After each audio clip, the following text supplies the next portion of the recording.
Ladies and gentlemen, I want to take this opportunity to wish you a happy, prosperous new year. Personally, I'm glad that after a long time, close to 2 weeks, I'm finally seated on this seat, which is familiar to most of you guys. And as you can see, the year is going to begin on a high note. And I want to express my appreciations to each and every individual who made last year a success. Last year was the best year on this particular channel. But it was also the worst year on this particular channel. I know most of the subscribers here are yet to recover. I speak to most of them, especially those who are supporting Raila Odinga. They are yet to recover from the loss. Of course, they were the majority on this platform. And I know those who supported the UDA also celebrated their victory. And that is the beauty of contest.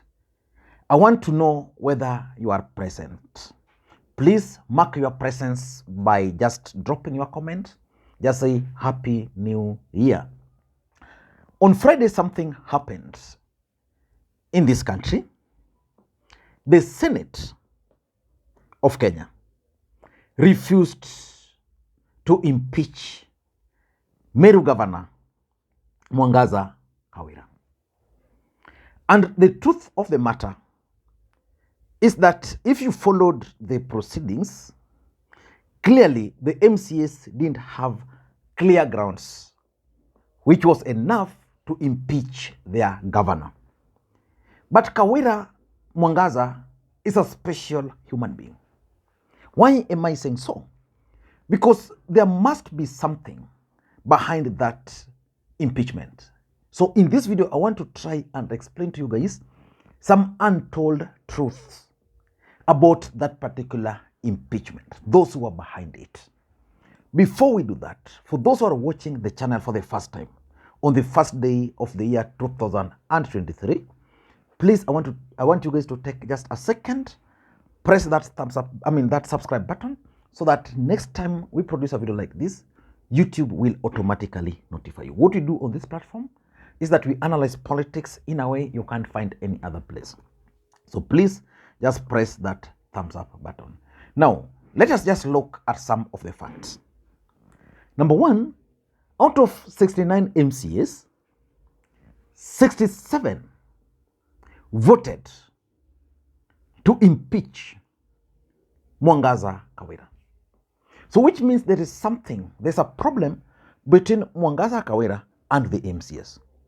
And if there is nothing really between them, then it basically means that someone somewhere was behind that particular plan to impeach Kawira. Because you can't tell me that you can easily rally 67. You can't just convince me, that 67 MCAs out of 69 can be wrong. Someone, somewhere, or something, somewhere must have been wrong. But let us go back to 2022. If you go back to 2022 election, Mwangaza Kawira was a candidate. Of course, there was Kiraitu Murungi, there was Mithika Linturi, and then there was Mwangaza Kawira. Mwangaza Kawira outwitted the two gentlemen. Very strong gentlemen. She garnered 209,000 votes. 209,000 votes. Linturi actually got 184,000 votes. Kiraitu Murungi got 110. So if you look at the number of endorsement she got from voters, being a woman, it was massive. But 3 months into her leadership, the MCAs are already ganging up and actually went ahead and impeached her. The first thing they did was to refuse to pass her cabinet. You know, a governor is supposed to name a cabinet, the county executive committee members. only 30% of her proposal went through. So that was the first signal. So the MCAs were accusing Mwangaza Kawira, because I want to explain to you guys the untold story, who was responsible for this impeachment. They were accusing her of, number one, nepotism, illegal appointments, and unlawful dismissals, that she was dismissing people, just appointing you who, the relative there and there. The MCs could not actually prove that. They were like, number two, they accused her of inciting, bullying, and misleading campaigns against other leaders. You know, Kawira is an independent candidate, so she would just talk, and the MCs felt that she was inciting them. At some point, the third accusation was that she made some forceful entry into the assembly and mobilized supporters against MCS. Now, how do you impeach someone because she led demonstration against you? You know, they were also saying, number four, that she violated public finance management law, while we all know that even her budget is yet to be passed. And lastly, that she that there is some misconduct in her nomination of the county executive committee members. So the Senate looked at all those and decided that they were not going to impeach Kawira. But who was behind that impeachment? For me, if I look at it critically, I'm reading 4 or 5 things. The first thing I'm reading is that UDA, which is basically the dominant party in Meru, wanted to impeach Mwangaza Kawira, and not necessarily to impeach her. They wanted her to toe the line. Because look at it from this perspective. Who mobilized those 67 MCs out of 69? So once they impeached her, then now the UDA now implemented their strategy. So Kawira had now to go and look for Mithika Linturi and have peace. Because according to sources in Meru, Mwangaza Kawira actually won because of the support she got from former cabinet minister Peter Munya, because Peter Munya did not really support Kiraitu Murungi the way Kiraitu Murungi had anticipated. So these guys wanted a strategy to make Mwangaza Kawira toe the line. So the moment she went and looked for the Cabinet Secretary for Agriculture, Mithika Linturi, it meant that Kawira Mwangaza actually surrendered. I'm sure that behind the scenes, she also must have looked for the president or even the deputy president to help.